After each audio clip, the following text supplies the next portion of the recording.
Hello and welcome into the Knicks-Verse. My name is George, and if this is your first time here, or you've been here before but haven't subscribed yet, please subscribe.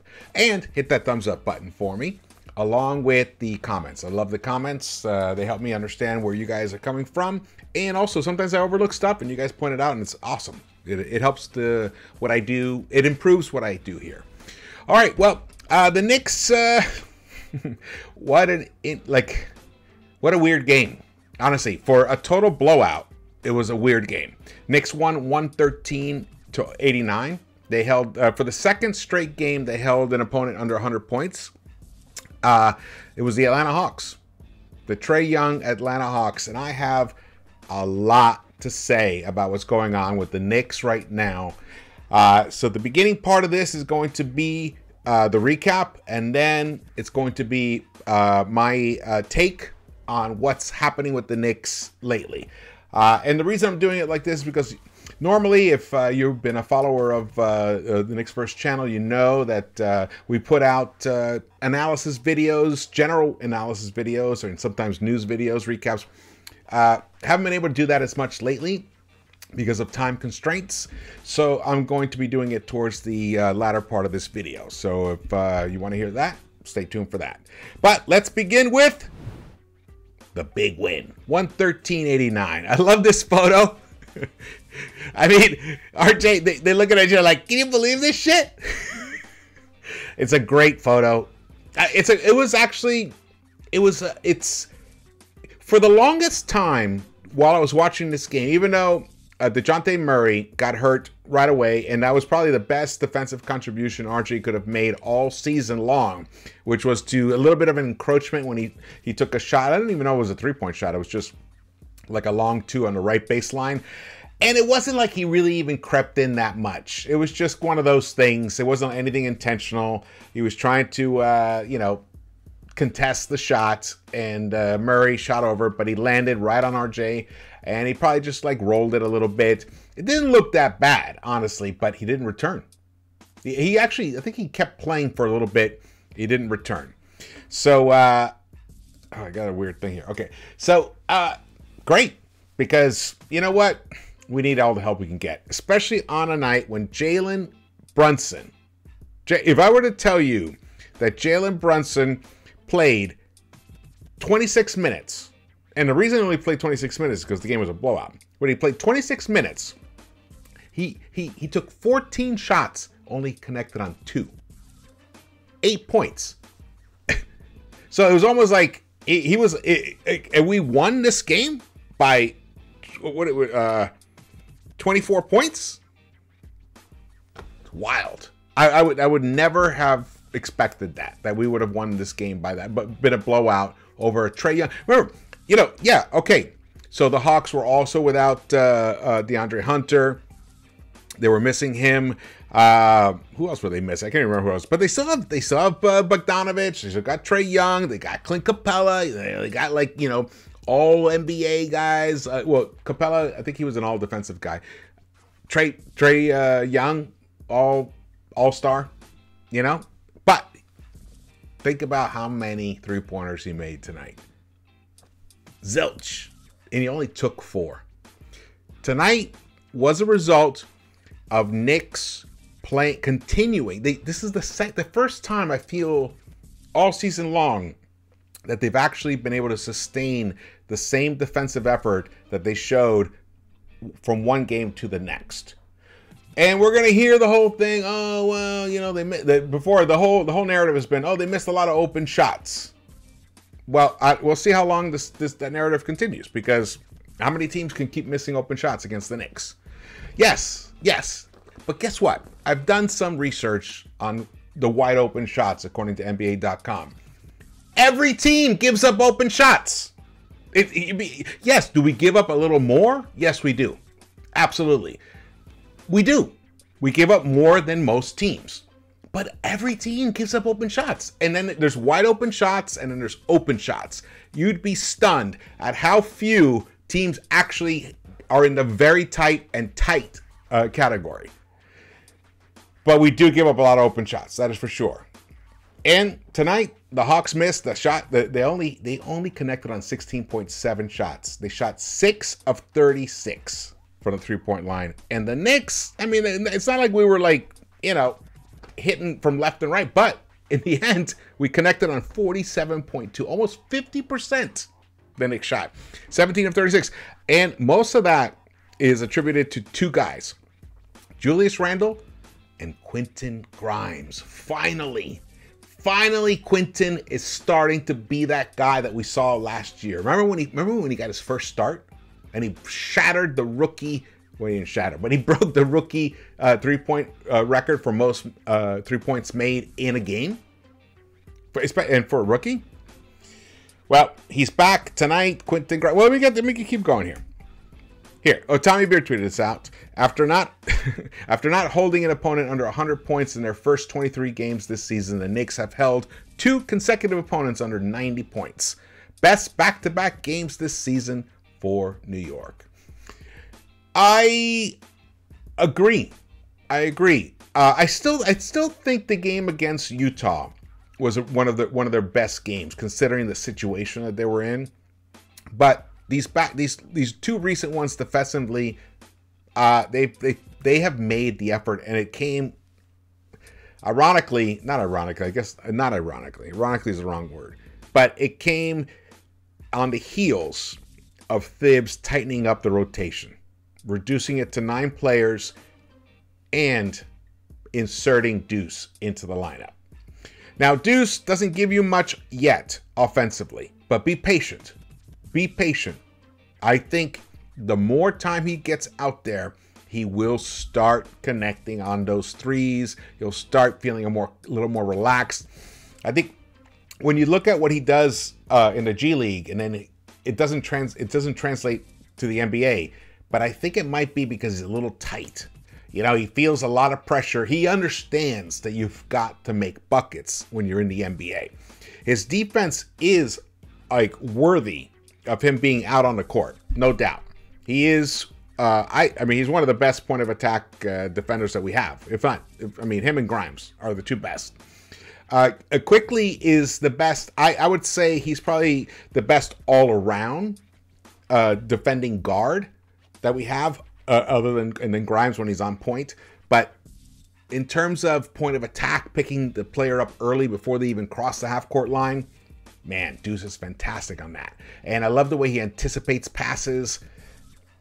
But tonight, he only shot 1 of 4. He did finally hit a three-pointer. Shot 1 of 2 from the three-point line. He gave us 19 points, but he finished at plus 19. The plus-minus thing was a beautiful thing all night long. Let's keep going on this.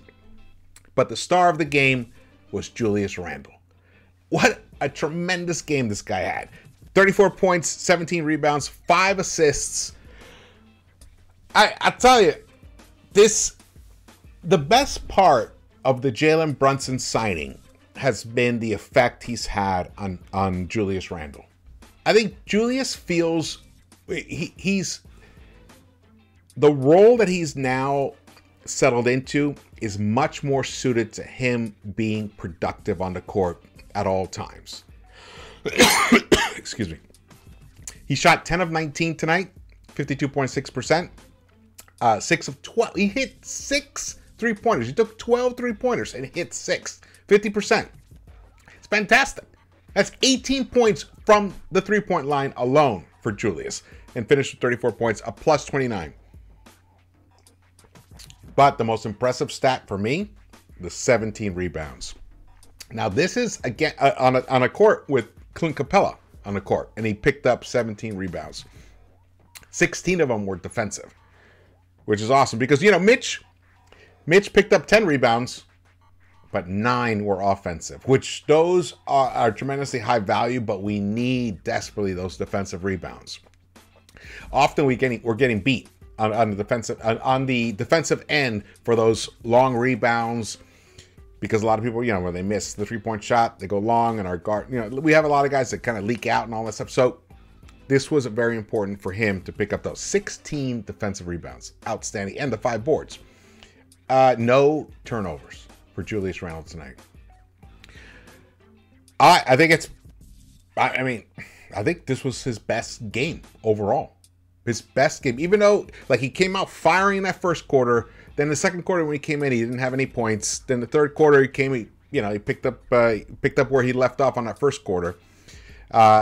Fantastic game for him, and he was definitely a major reason why we were able to win tonight on a night when Jalen Brunson was struggling on the offensive end. And I'm wondering if Brunson, maybe he's like nursing some injuries a little bit because he did not look sharp. Often, I mean, we've seen it. We've been watching him all year. You know, like those drives that he makes, those little fadeaways, those turnaround fadeaways, like, they weren't hitting tonight. And that might be, he might have some nagging injuries here and there. In the past, I think, I can't remember who mentioned it to me. Maybe it was Foxy. He said he thought his hand may have gotten hurt a little bit. This is like 4 or 5 games ago, but he's played well since then. So tonight, I don't know what it was, but still, he didn't look right. He did not look right at all. Let's see. Let's keep going here. This. All right. This is where, man, I wish I was still living in New York for many reasons. But having to watch Knicks games on ESPN when Mark Jones and Doris Burke are the announcers, it's brutal. It's brutal. It's like having a little chihuahua, snipping at your ankles for like 2.5 hours. They could not stop kissing Atlanta's ass and Trae Young's ass. I was watching the game, and for the first quarter, we were up by 10 or whatever, but the amount of time that they spent talking about the Hawks to the Knicks was like 4-1. You'd think the Hawks were blowing us out by the way they were talking about them, but they weren't. So here I tweeted this out, and they showed these stupid fucking sneakers that he wore. Twice they had to show him. So I tweeted that watching the ESPN broadcast, you'd have no idea New York are thrashing the Hawks by 23. Mark Jones and Doris Burke actually seem demoralized. Atlanta isn't winning. Why don't you show Trae Young, Trae's King of Broadway kicks a third time to cheer yourselves up? Yeah, it was so annoying. You guys were spared, man. But I want to show you guys something. Because Quentin Grimes, before we get to that, let's get to his stats. Look at Grimes. 5 of 7 from the three-point line, 8 of 11 overall, 2 dimes, and they were spectacular. Spectacular finds that he makes. I love the way he cuts. I love his, and then that's not even talking about his defense. His defense was, outstanding. Today, this was the game where the Quentin Grimes that we have all we've seen parts of, we've had samples of here and there, but tonight was the night that the real Quentin Grimes that we have been hoping for came to total fruition. This was the guy that was an untouchable. This is the guy that killed the Donovan Mitchell trade, and we saw why tonight. Now, it's a little extreme because we still don't know what the actual demands were for Donovan Mitchell. But look at him. 31 minutes, 8 of 11. 8 of 11. He shot 72.7%. Shot 71.4% from the three-point line. He hit both his free throws, 4 rebounds, 2 assists, 2 blocks. He did commit 3 turnovers, but 2 blocks for 23 points and finished a plus 21. You really, other than the turnovers, maybe just 1 turnover less, this was pretty much a perfect game for Quentin Grimes. If he can keep, and I've been waiting for this. I have been waiting for this. Look, we know here in the Knicks-Verse that this was the place. This was the place that we highlighted Quentin Grimes before he was even drafted.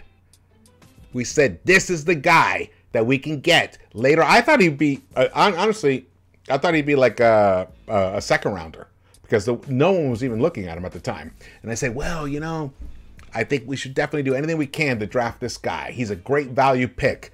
And boy, did he show it tonight. But it's one game.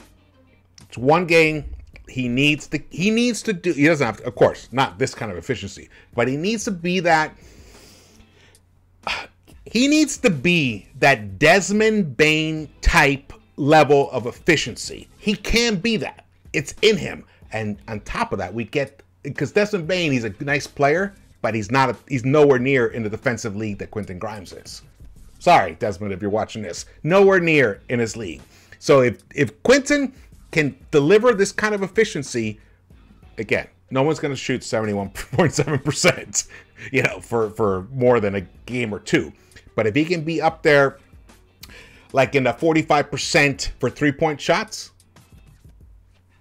yes, I think he can do that. I think he can do that for long stretches of time. It's in his will, and then you get that defensive presence that he gives you. Oh, awesome. This was a great game for him. Great game for him. Obi Toppin, apparently he got injured during the game, so he had to leave. That's why he only played 8 minutes. Once again, Cam sat, and I'll get into that later. But let me show you guys a interview. I think it was Ian Begley actually did it. Post-game interview with Quentin Grimes.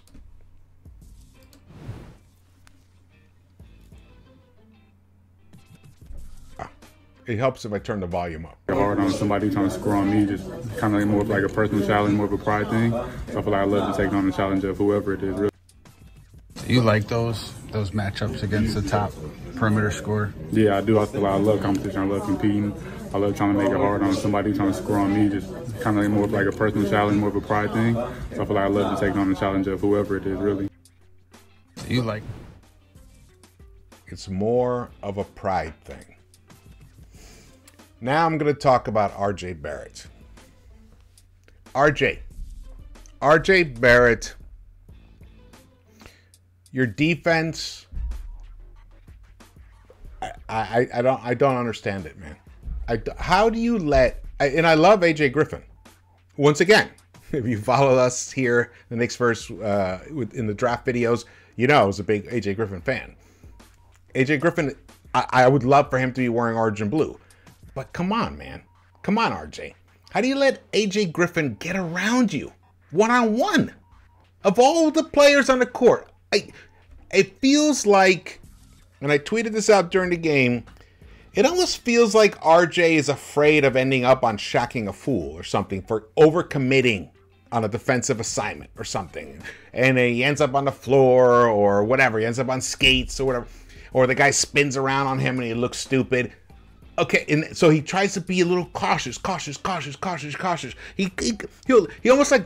He's almost like that. Like he kind of guides the player all the way to the basket. He's there, but never cuts him off.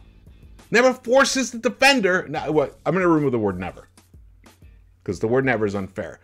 But lately, he has not shown that he's willing to commit. To even when was the last time that RJ Barrett took a charge? Ask yourself that.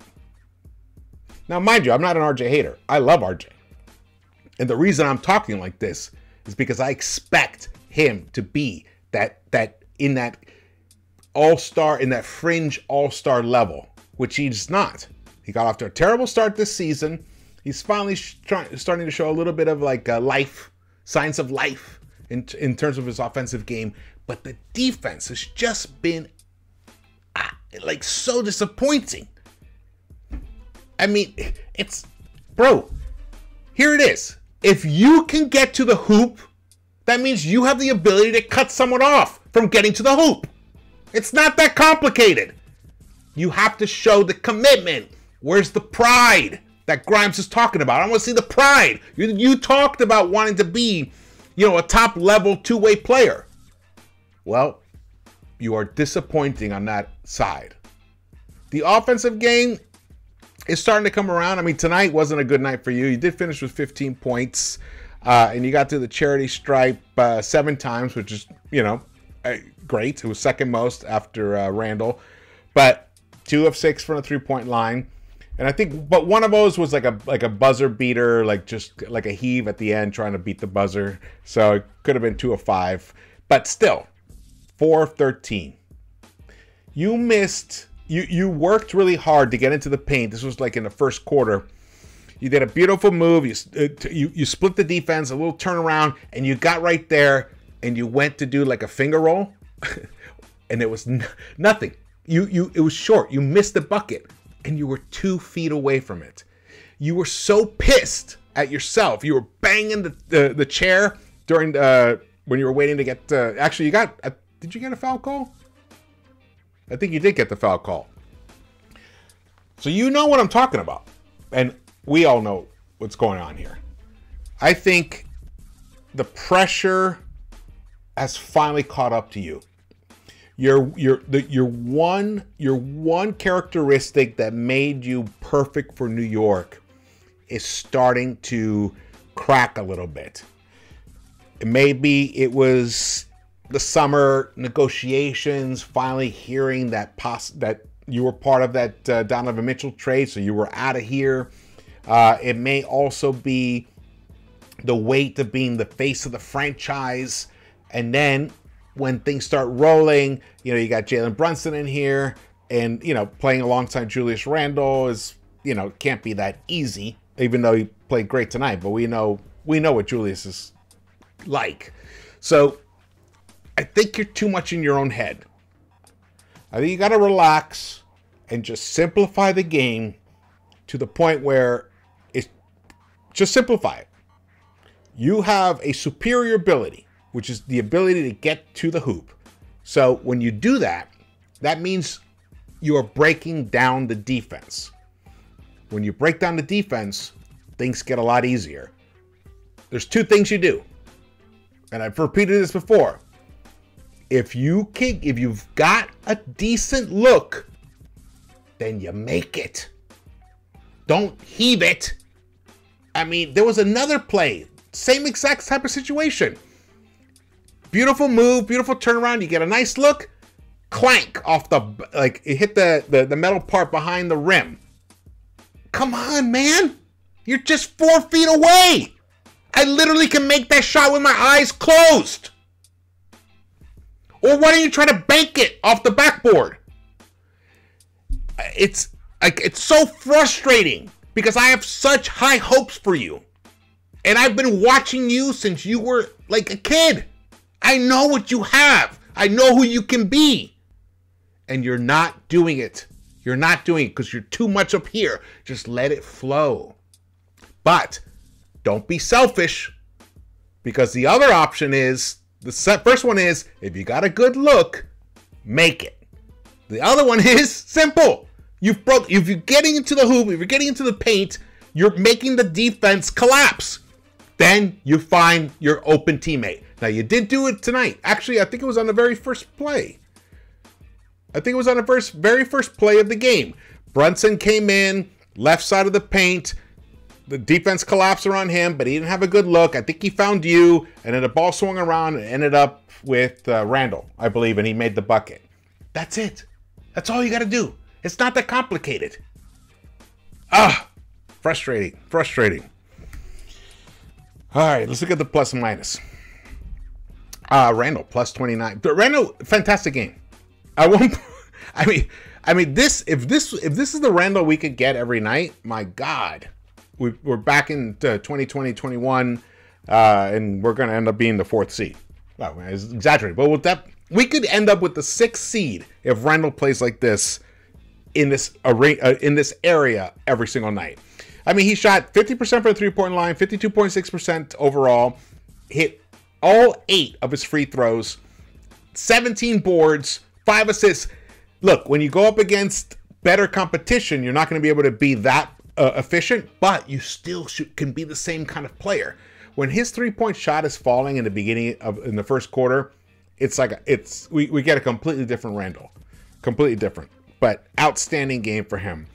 Only one Nick, with 2 Nick. Well, you can't even compare with Svi came in the last second. It was only Obi was a -5 in the plus minus.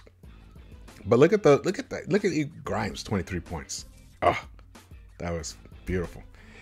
Let's see. Let's look at the Hawks. The Knicks kept the Hawks down to 16.7% overall from the 3-point line. Overall field goal shooting 37.6%. Trae Young shot 9 of 20. I wonder if it was the fault of the king of Broadway kicks that interrupted with his shooting ability. Clint Capella, 6 of 7, 13 points, 11 rebounds, solid in 22 minutes, but really had not much of an impact in the game at all. Yeah, they're missing players, for sure. But, you know, Bogdanovich, look at that, 0 for 10 from the three-point line. And it's not like, oh, well, he was just missing open looks. No, that's good defense. That's good defense. Does he get some open looks? Of course, that is. You know, players are out 20-something feet from the hoop. You know, it's the way the defenses are structured nowadays. You can't be protecting the perimeter 100% of the time. It's going to collapse at some point. But still, 0 for 10. Yeah, he's supposed to be one of the best three-point shooters in the NBA. 3 of 16 overall, and maybe that explains why he's coming off the bench. Okongwu, also not a factor, 2 of 5. Remember, this was a team that we had built like a 23 or 25 point lead the last time we faced them, and then coughed the game up, and we lost it. So we have to savor this win. Let's savor it, no matter what the situation was, no matter how many players they're missing. We have to savor this win. The defensive rebound situation, 42-28. Outstanding, especially any team that has Clint Capella on it to be able to do that is a major, major win. 26 assists compared to 16 for the Hawks, so we had a plus 10 there. We committed 14 turnovers. They committed 11. I think we had only had 1 turnover for like the first, almost 20 minutes of the game. And it was RJ. RJ had 2 turn. I think at one point RJ was the only one who had 2 turnovers. He's the only one who had turnovers, and there were 2 of them for around a quarter and a half. Points in the paint. They beat us in points in the paint, and we are, you know, the best, one of the best points in the paint team in the NBA, and that's because of Brunson. He just didn't have it tonight. Just did not have it tonight. Our largest lead was 28. They had a lead at 2 points. I think it was at the very beginning of the game. That was pretty much it. But look, we took care of business at the charity stripe. Hit 22 of 24 from the free throw line. Fabulous. Excellent. Let's savor this win, guys. Let's savor this win. Savor it. Now I'm going to talk about the things that have been going on in terms of the possible trade rumors. I'm going to talk about that now. So, Fred Katz wrote today in The Athletic that the Knicks have been making calls on players. And those calls have mostly been, here it is. It's basically, let's go here. Knicks trade scenarios. They're talking about Immanuel Quickley, Cam Reddish, and Evan Fournier. And here's what he wrote. Well, here's one thing that he wrote here. He says, any team that discusses Quickley would have to consider his finances as well. He is on a cheap rookie scale contract and is not a free agent until 2024, but is eligible for an extension after this season. You're not trading a first rounder for a player in his situation without first considering if you want to pay him shortly down the road, which is exactly what Leon Rose did with Cam Reddish. Exactly. You traded for a guy who was going to need to get paid very soon. You gave up a first rounder and a player, Knox, and now he's out of the rotation. There is a huge, we know that Leon has built this team for Tom Thibodeau. Right or wrong, that's what's happened. But why do you bring a guy in like Cam Reddish if he's not going to fit the Tom Thibodeau needs?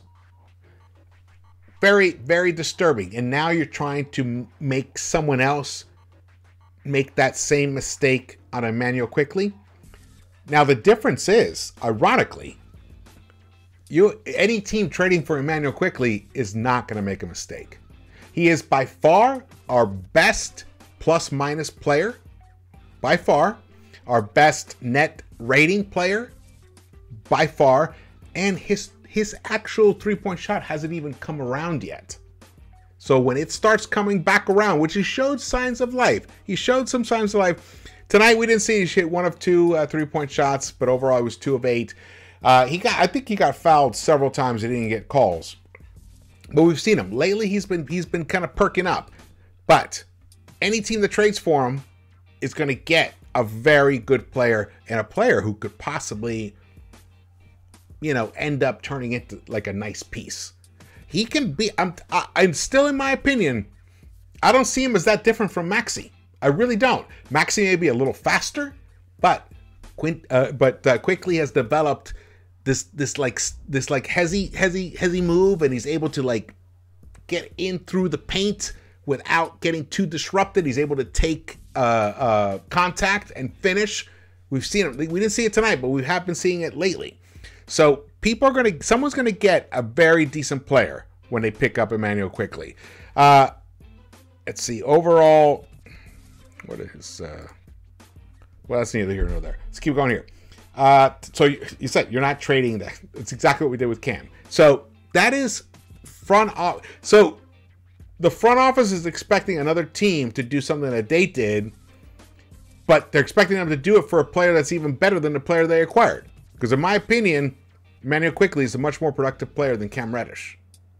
He's proven it to be. I still believe Cam can turn into something. And something's going on with there, and I will get to that pretty soon.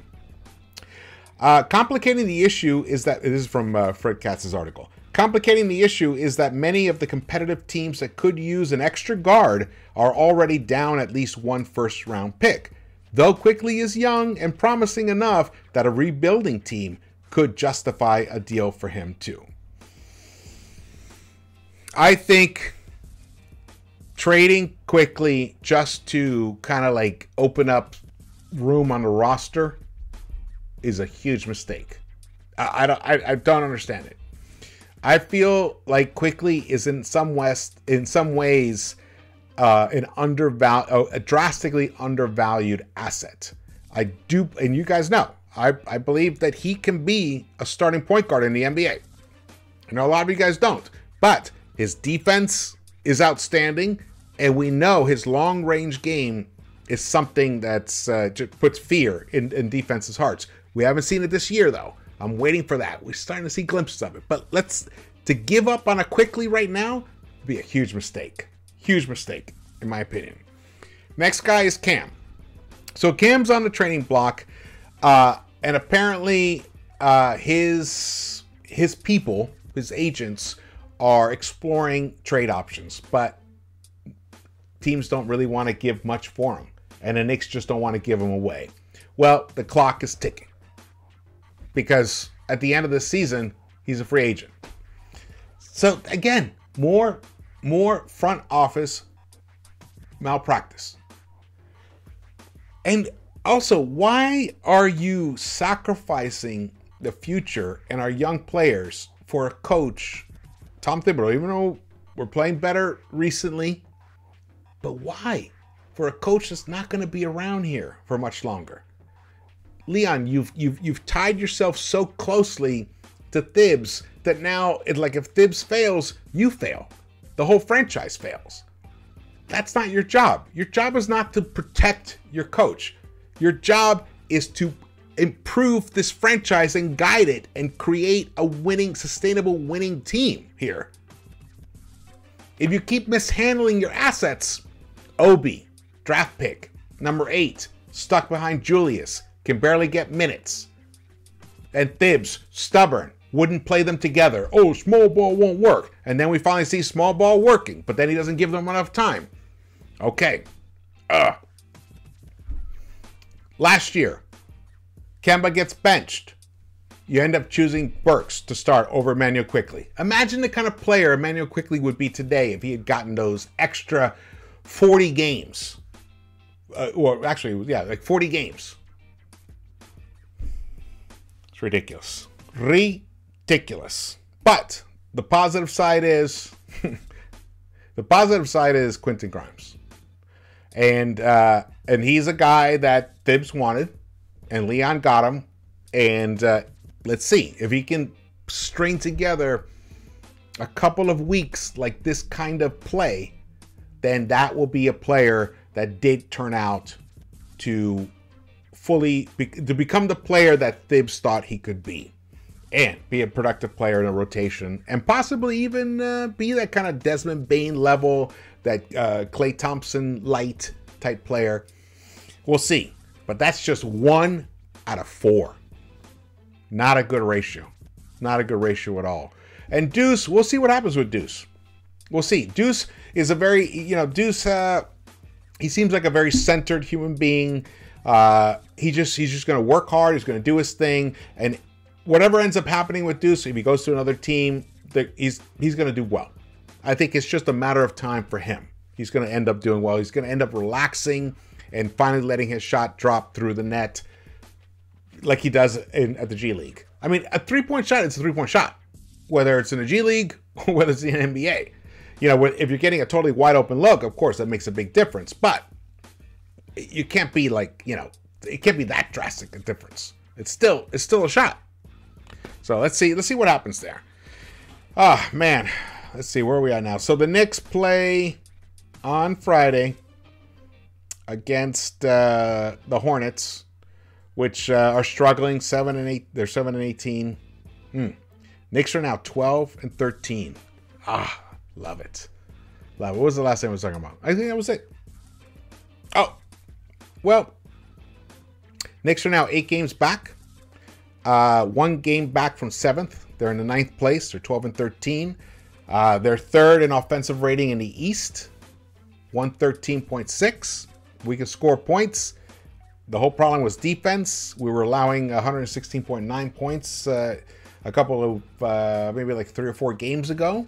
We've done such a good job lately defensively that it's now down to 113.9. We went from worst, bottom, 15th in the East, to now we've jumped up 4 slots. So now we're 11th.